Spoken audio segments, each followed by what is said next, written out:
He was utterly terrified the first time he met his future son-in-law. Fucking Flemings are in the house! Yes! The future son-in-law's first words were full of swear words, leaving the old man completely stunned. But that was just the appetizer. What he truly couldn't accept was his unique way of welcoming them. Right. Oh, yes. Yes. Yes. So glad you're here. The old man had enough, saying he could stay at most half an hour. His daughter reminded her boyfriend to put on proper clothes, but the boyfriend said he had prepared a surprise. Ta-da! To show his sincerity, Lyle actually got a tattoo of his girlfriend's entire family on his back, based on a photo from a greeting card. He even included the family dog. Ned's frown deepened. He couldn't understand why his daughter, a top student, about to graduate from a prestigious university, would choose such a brute. However, despite his outrageous behavior, Lyle was undeniably extremely wealthy. Hearing that Ned loved bowling, he directly built 2 professional lanes in his house. He even painted portraits of Ned and his son, and for his art-loving future mother-in-law, he filled the house with various high-end artworks. But the goodwill he had just built up was instantly ruined by his foul mouth.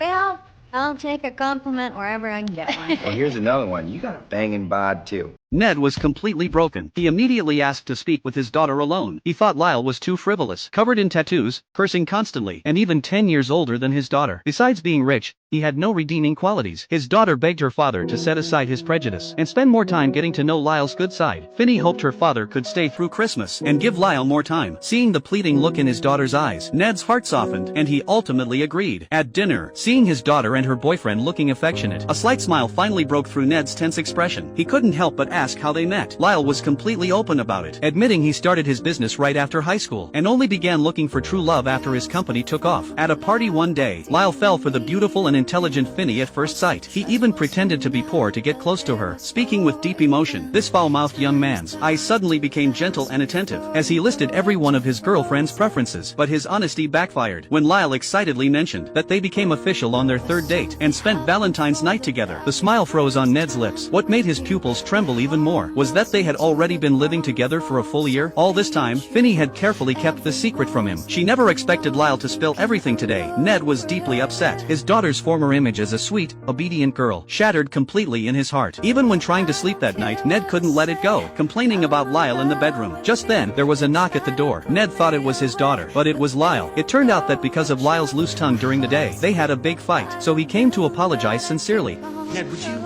you come join us? I'm good here. You really mean a lot to me. Please. Straightforward, Lyle not only admitted his fault honestly, saying he spouts all kinds of trash talk when he's nervous, but also opened up his heart, telling Ned and his wife about being abandoned by his father as a child, and his lack of guidance growing up. Finally, he solemnly promised to treat them as his own parents. Hearing about Lyle's difficult past, Ned and his wife felt more understanding. It really wasn't easy for him to have achieved all this through his own efforts. Seeing the elders' attitude soften, Lyle's joy was immediately visible. What caught them even more off guard was Lyle's next request. He wanted to join Ned for his morning workout.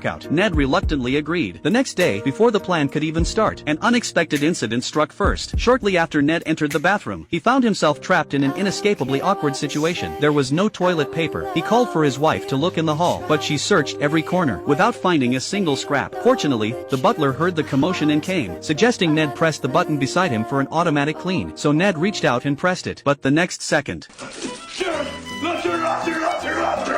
it turned out he had selected the wrong gender setting. The butler had to step in to demonstrate. The two men looked at each other in the toilet. The situation became intensely awkward. Thanks to the butler's help, Ned finally escaped. Soon, Ned changed clothes and went to meet Lyle as agreed. But Lyle, breaking convention, took him directly to his private zoo. Lyle's wealth exceeded Ned's imagination. Before Ned could even process it, the butler suddenly appeared. Only when Lyle clapped and surrendered did the butler stop. Ned watched, utterly confused. The butler calmly explained Lyle wasn't comfortable with bodyguards following him, so they often practiced self-defense techniques. Having said that, the butler hurried off. Next, Lyle pulled Ned into the zoo's office. It turned out Lyle wanted to propose to Finney on Christmas, and he wanted his future father-in-law's permission and blessing. Ned said frankly that Finney was still young and hadn't finished her studies, and besides, he didn't know Lyle well enough yet to simply hand his daughter over. Hearing this, Lyle didn't back down. Instead, he begged Ned to give him a chance. He hoped to win the whole family's approval before Christmas, before formally proposing to Finney. This time, Ned didn't refuse, but right after returning home, Ned received bad news. His printing press was facing serious financial deficits. At this rate, it it would go bankrupt next month. Ned urgently had his staff contact all partners for help. What he didn't expect was that his entire phone call was recorded by Lyle's smart assistant. At the Christmas Eve party, Lyle had the atmosphere buzzing with excitement. Ned wasn't interested in these festivities, but never expected to meet the world's richest man while ordering a drink. Ned never imagined Lyle could invite such a prominent figure. These unusual connections quietly shifted Ned's perception of Lyle. After the party, Ned subtly asked his daughter why she fell in love with Lyle. Finney understood the subtext of her father's question and answered earnestly. Both Lyle and her father were genuinely good people. They just expressed it differently. Even though Lyle often spoke without filter, he had a good heart. His daughter's words made Ned decide to try to understand Lyle better. On Christmas Day, Ned and Lyle went to pick out a Christmas tree together. This ordinary task for most people held profound meaning for Lyle, who grew up without a father's love. Shedding his usual casual demeanor, he asked with a serious expression, You ever